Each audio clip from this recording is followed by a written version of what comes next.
Hello and welcome everyone on the fourth episode of Nasscom Women Product Champions interview series, where we celebrate the journey of amazing women in product. My name is Shweta Shukla. I am a fintech entrepreneur and love to associate with Nasscom for mentorship and more. And I'm your host today, so let's get started. Today we have with us the Managing Director of India Product Development Center and Vice President Payments for Diebold Nixdorf, Snigdha Ghosh Ray. She's here to share some valuable insights from her product journey so far. Hi Snigdha, how are you? Hey Shweta, it's great meeting you, and awesome that Nasscom has designed this platform for women to connect with each other and share the experiences. So happy to be here. Great, great. We are happy to have you here. Thank you so much for doing this.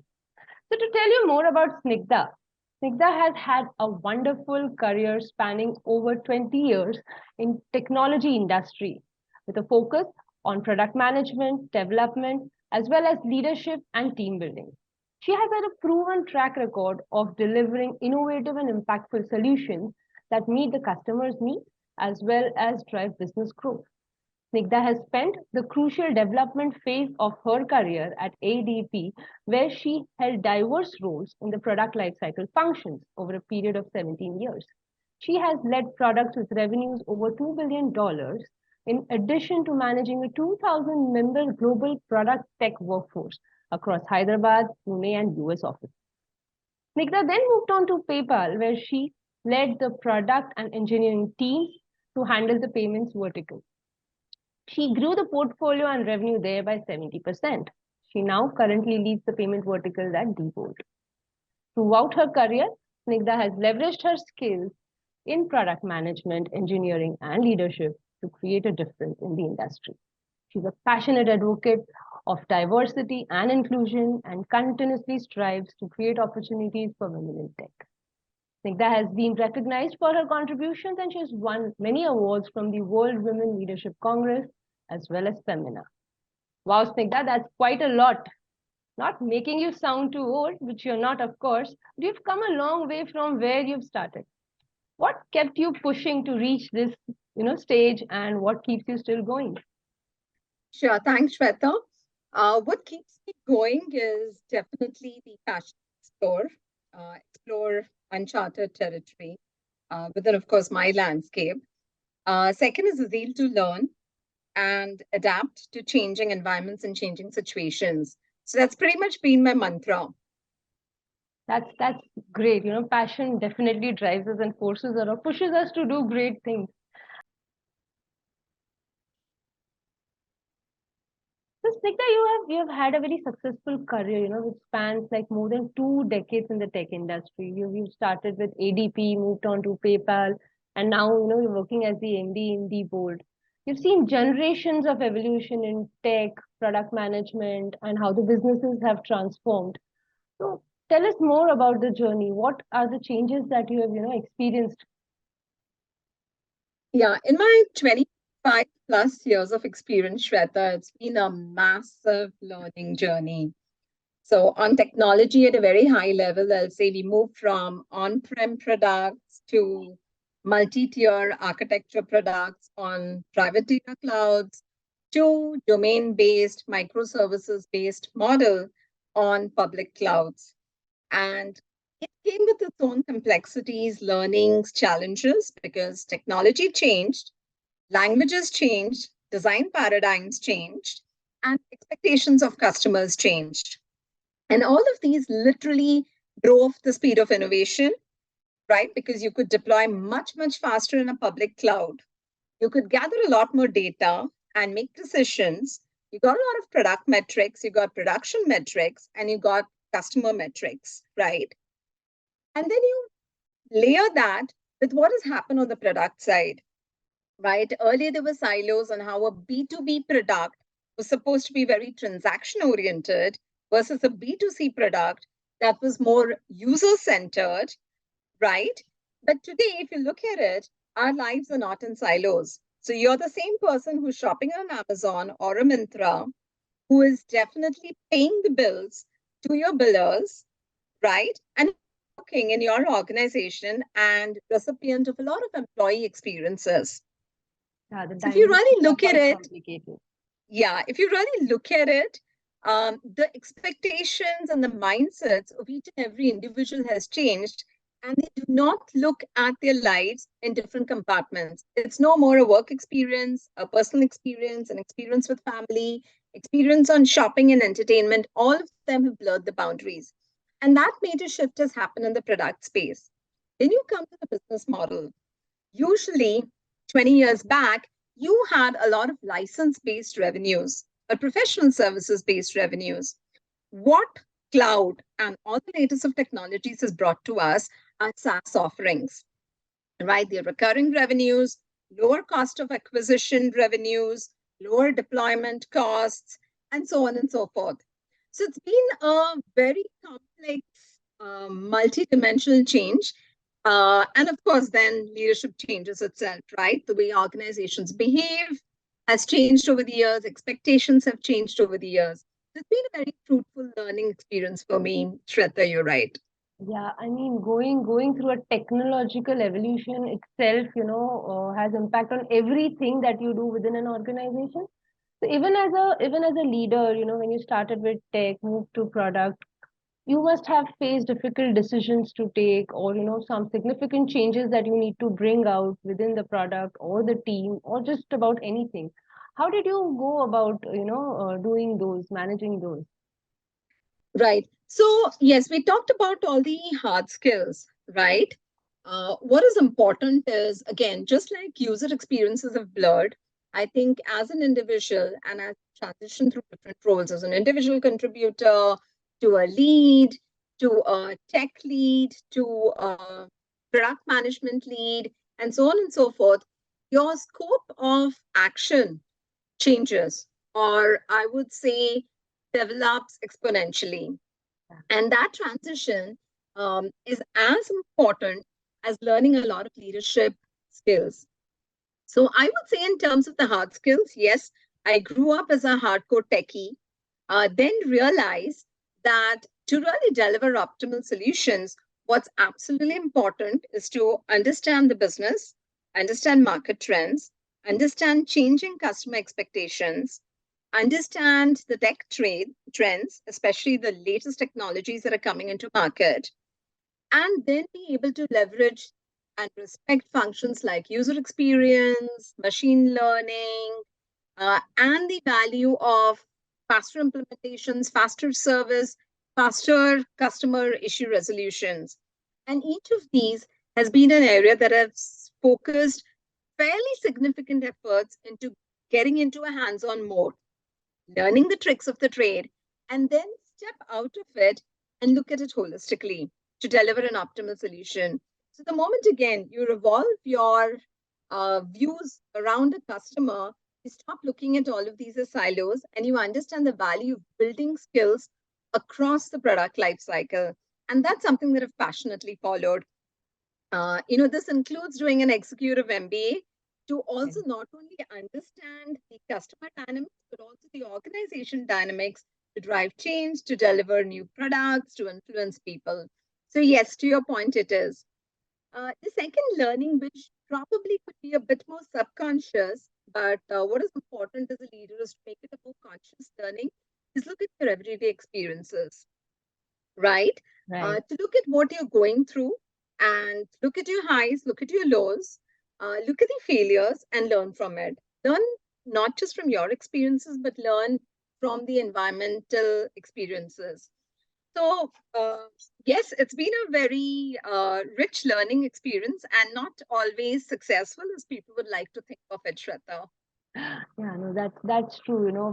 As they say, we only see when some product goes live or some company gets listed. We do not see the effort or the struggle that has gone behind. That's very true. But you've mentioned you spent like more than 17 years in ABP. So when you spend a lot of time at one place, you tend to grow comfortable.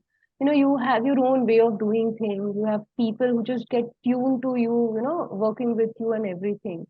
And then after such a long span, you decided to move out. You went to PayPal, a new place, probably a completely new culture and a different domain and a product to handle. How did you rock it? How did you help it to, move towards your leadership goal? So I would actually go back to the point you made about the comfort zone. I think ADP was far from a comfort zone for Oh, me, okay. right? It was a pretty hardcore schooling experience. So yes, there have been successful product launches. There have been significant customer wins. There's been very fast-paced, accelerated career growth. There have been awards on one side of the spectrum. On the other side of the spectrum, the lessons that I think are very, very important for our own growth and development. I have seen, I've had experiences where conflicts have really exploded. I've had experiences where there were betrayals, Oh, the least that you expect, right? There have been experiences where I have had to operate in a very hostile environment, right? And these are very circumstantial. So it's not got to do with the people, but I think it's always in a corporate world. It's people bring in different perspectives, right?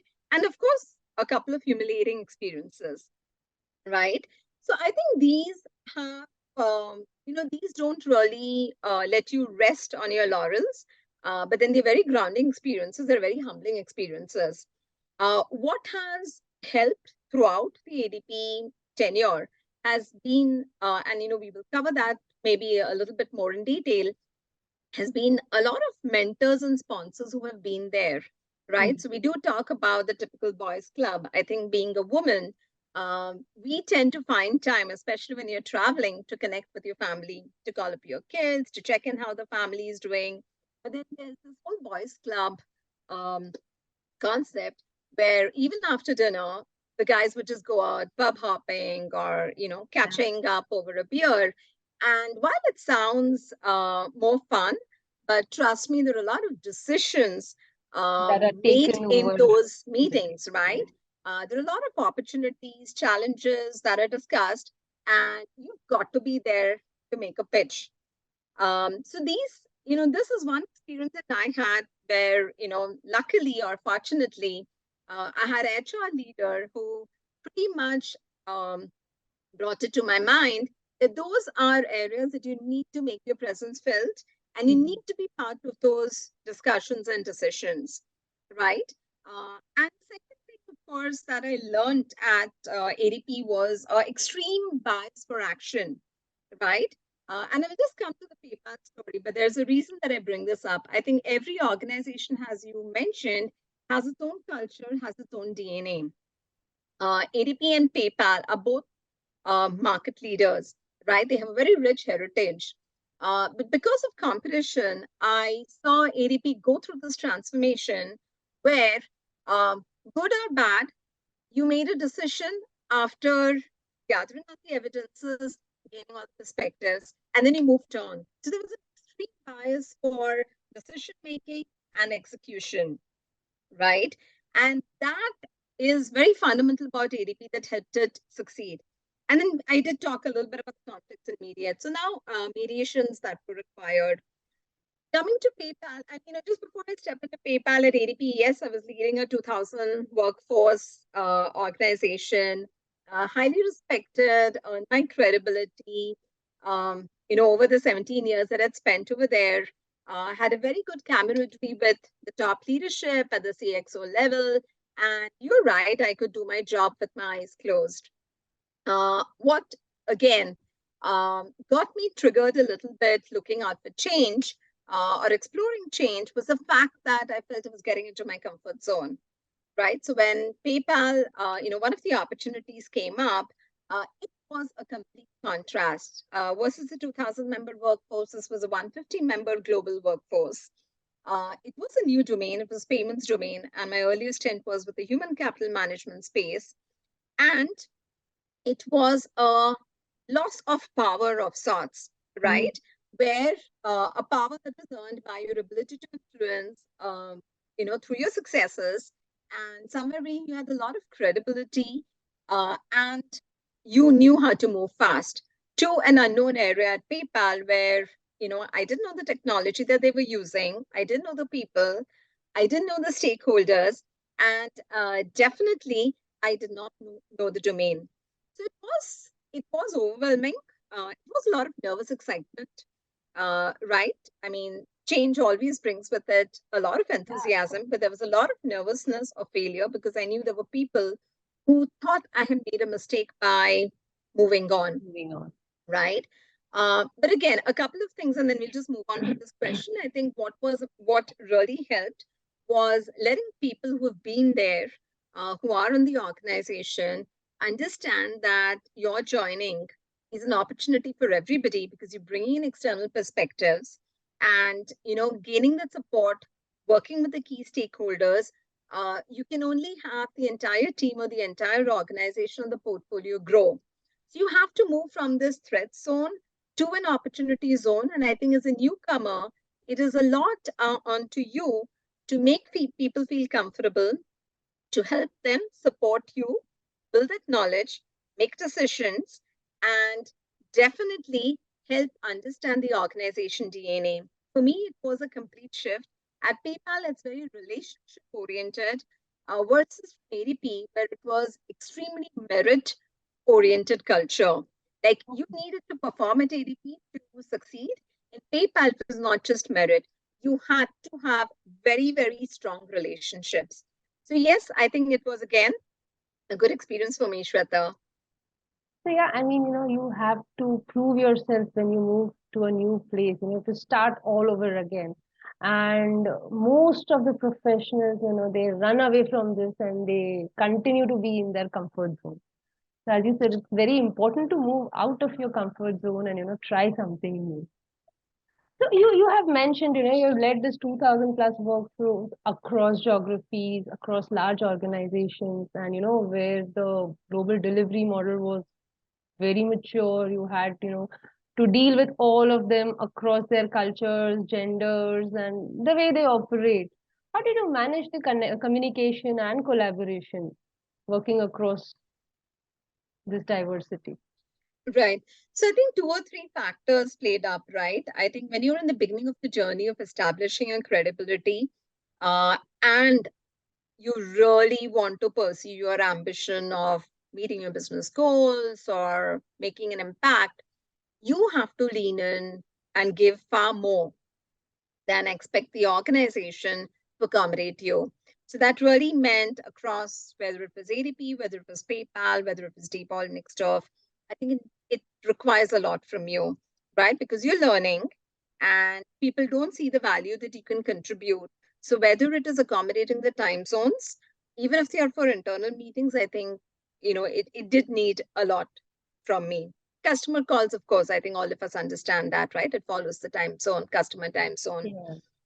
Yeah. The second aspect that we talked about is culture, and much larger than an organizational culture is a country's culture. So I've worked with US, I've worked with Canada, of course, with India and Germany. And what you realize and what you learn is the historical events that a country has gone through definitely shapes the larger mindset of the workforce, right? So whether they are capitalism oriented or socialism oriented, I think a lot of it is driven from historical events. Mm. And then you definitely have the societal constructs, the way people operate. So you would see a lot of healthy competition, perfectly fine in the US. And while we like to believe it's healthy competition, obviously a merit-based culture doesn't always bring out the best in people, and that's perfectly fine as long as you're within the bounds. You compare that with a culture that is prevalent in Germany. It is a very team oriented culture, right? It is less individual culture. It is more about the team being successful, not really differentiating between members of a team, looking at things with a very organizational or a team lens, right? Collective lens. And that again goes back to what I talked about as a capitalist culture or a socialist culture. And then, of course, like you said, there are gender, layers that play into people's interactions with you. So it's again been trying, it's taken some effort trying to understand where each individual comes from, because your race, again, your ethnicity, all of that play into the way you behave and interact with people. And so the way you try to gain trust and, build that relationship with an individual needs each one of us. And I had to do that, navigate through the complexities, as I talked about, the country, the organization, the societal constructs, what gets a person motivated, how do you influence a person. And yeah, again, I mean, it's been fun when it works, but then there are sometimes lessons that you learn. Just your HR regulations are so different. In Germany, you have a workers' council, which was a pretty good learning experience for me, good and bad. Okay, so just an off-track question, Snigdha. Leading such a huge, workforce across so many variety of, culture and all of this, you being a woman, did it, ever affect your work or leading them? So, Shweta, again, I think it's a lot to do with how people uh, perceive you, because there are people from very urban, progressive families, cities, locations, with extremely comfortable, confident in respecting, valuing a woman's thoughts. Then there are those segment of people who have come from a very different background, where women are usually in the background, right? They are the support system.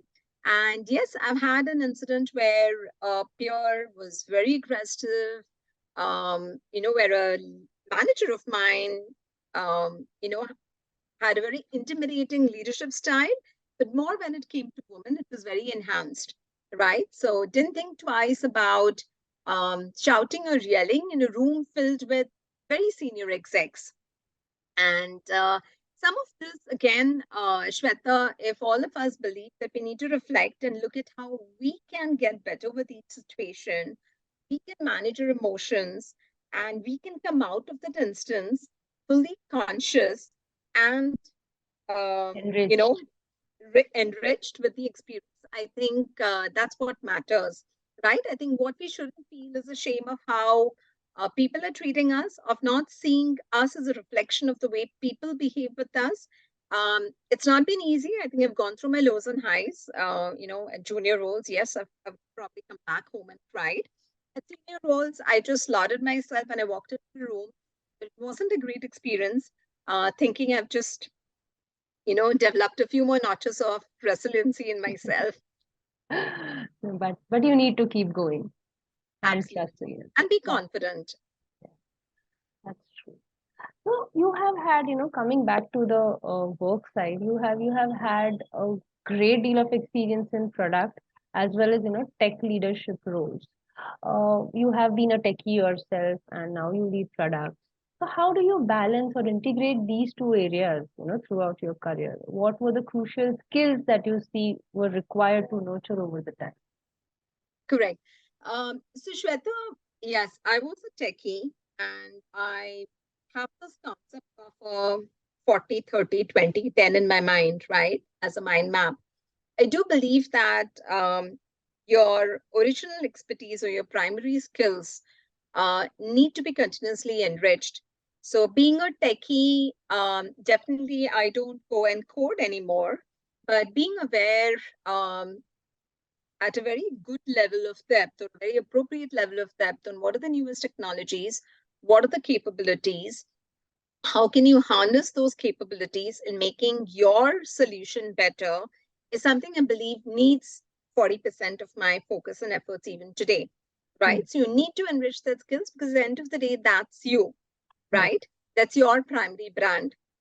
To me, the secondary skill, which is product, product, customer experience, business models, I would put that together in one box, happens to be a very valuable skill set. And the reason being, you see people in most discussions coming in with these narrow lenses, right? They either look at tech for the love of tech, or they look at product for the love of product, or they look at experiences for the love of experiences. And many a time we do not respect the other dimension, and definitely not at the cost, right? So there's always this feeling that you can pump in as much money. Why can't we deliver the best experience or the best product or the best technology, the latest of technology?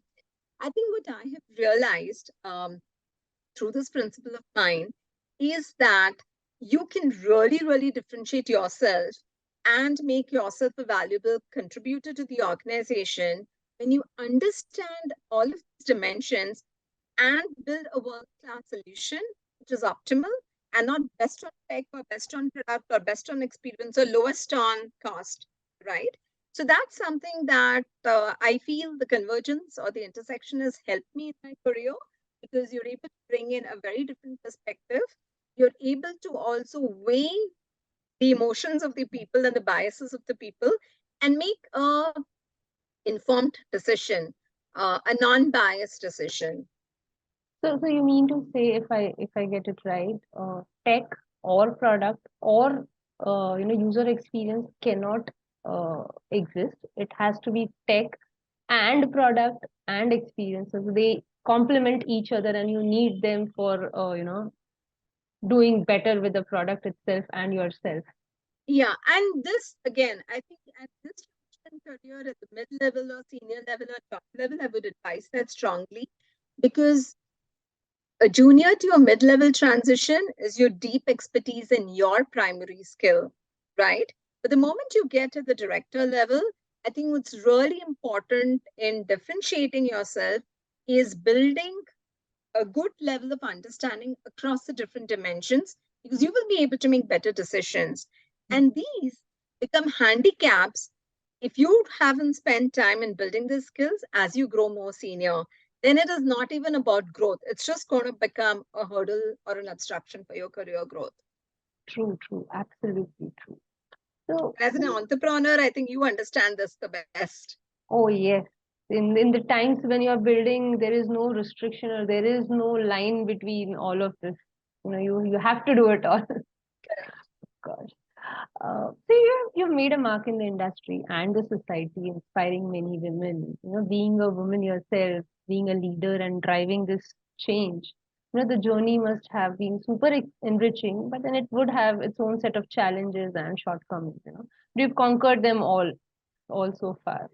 So, but if you see, generally, if you go through the stats, although there are at least 3 women for every 10 employees in the country, only 1 out of 10 make it to the leadership. What advice do you have for such women who are aspiring, for the leadership positions, who want to grow up the ladder and be more successful? Yeah. So, Shweta, while I love stats because they're a leading indicator for what the ecosystem needs to do to promote more women in leadership positions, I would also um, say that I think women need to be at home with their decision, right? So, I have seen women work for money, and that's perfectly fine, right? They want to supplement the income at home. They like interacting with people professionally, but their heart's not in it, because they do have their multi-talented, multi-skilled. And then you have the other segment at the extreme, women who are very ambitious about their career, who dream, want to achieve successes. And I think it's important for a woman to understand, be extremely honest with herself to figure out which path she wants to take. Because if you're not clear about that, the efforts or the initiative or the commitment is not aligned to the outcomes. And then you will not get the results, right? It's going to be a sure shot recipe for, a disaster or a depression. So that's one thing that I would, advise women definitely to have it on top of their mind, right? To be very honest with themselves. The other things that we talked about, I think, I will not venture into the hard skills, but I think a lot of focus is needed on the soft skills, right? Just like we say in engineering, don't design for a single point of failure. So don't expect that your manager or your peers are always going to promote you, right? Because life's never going to be super fair. So what's important to you is you build several pathways. You build networks internal to the organization, a network that's going to help you grow and find opportunities and avenues for growth within the organization. You also build networks outside the organization in the ecosystem. And what you do is build your brand, right? In a very authentic way, not just speaking, but walking the talk, right? Earning your credibility. So that we may feel with a lot of dimensions that women have to balance. This definitely falls to the lowermost priority, but I would say this has to be the focus of every woman, right? The second thing again, building a very, very strong team and helping them succeed, and therefore building a very trust based relationship with your team is extremely important. Like for me, when I did my ISP Executive MBA along with my work, the people who stepped up and let me focus on my MBA was my team. Extremely talented, highly performing. We looked at that as step up opportunities, and I gave them the platform to earn that visibility. And so, investing in these relationships not only builds a great team who are aligned and who are driving to achieve the same outcomes, but also helps you build friends who are going to step in for you when required, right? So that I would say is, and again, I'm not talking in any specific order, but that's very, very crucial. And finally, I think women are typically people who, and I know we shouldn't be generalizing, but listen in, right? Which helps us develop empathy. And this empathy is not only useful for our customers and stakeholders, but also for the teams. And that I believe the ability to listen in, the ability to empathize, and the ability to ask for help are extremely crucial attributes that we need to build into our personality and feel comfortable with. Yeah, asking for help, that's one very important point that you've mentioned. People are ready to help, but we need to ask. So yes. Exactly. So all if I sum up, yes, confidence, standing up for yourself, networking, building people, investing in relationships and empathy. That's what, what can get you going and make you more successful towards your leadership goals. So with this, we just move out of this product and leadership discussions and go on a little rapid fire session to end the discussion today. So I'll be putting up a few this or that questions to you, and you can answer in one line. You can elaborate if you require or feel so, but let's start. Blockchain or AI? What technology do you see making better impact in the next 5 years? I think both of them have matured and have their own benefits. In the fintech sector, I think data privacy is going to be a major hurdle that both of them have to cover. In my opinion, AI is more matured and maybe easier because we have a lot of talent easily available. But blockchain is going to help reduce costs. So I think I will watch for which one wins, but I would place my bets on AI for now. Yeah, good. Collaboration or competition? What do you think in the fintech industry would be more supportive and inclusive for women in technology and finance? I think both, right? Women need to collaborate with each other, but at the same time, it should take the levels of performance and talent a few notches higher, and that only happens when you have competition. Yeah. So I would say a mix of both. Tech or soft skills for a product leader? Junior to mid levels tech, mid to senior levels soft skills are absolutely essential. Okay. Mentorship or networking? Networking hands down because it empowers you with more knowledge. Okay. Entrepreneurship or a corporate career? If you are 30 and if you have to go back and choose one of these, which path will you take to make an impact? Entrepreneurship. Hey, you would want to start something soon now? I'm not 30. That's okay. Yes, I would love to. Great. Is it better to be feared by your team or loved by your team? I would say respected by your team. Ah, Respected and trusted by your team. okay. Innovation and risk taking or collaborative and teamwork? What would be your leadership style? I would say mix of both based on the context. I value teamwork and collective successes. But then, if it's essential, I would take risks even if the team's not behind me. You need to wear multiple hats. And the last question for this session, your daughter or you? Who's the boss at home? I think that's undoubtedly my daughter. All right, that was a wonderful session we had with Snigdha, an awesome personality and a great leader. Thank you so much, Snigdha, for joining us today and doing this with us. For all the audience, I hope you all had an insightful time too. Thank you for joining us and tuning in for me. And thanks, Shweta. I'm grateful to Nasscom for expanding my network and getting to know a fabulous, talented person like you. So we will stay connected. And again, I think Nasscom is doing a wonderful initiative. So all the best to Nasscom. Thank you so much.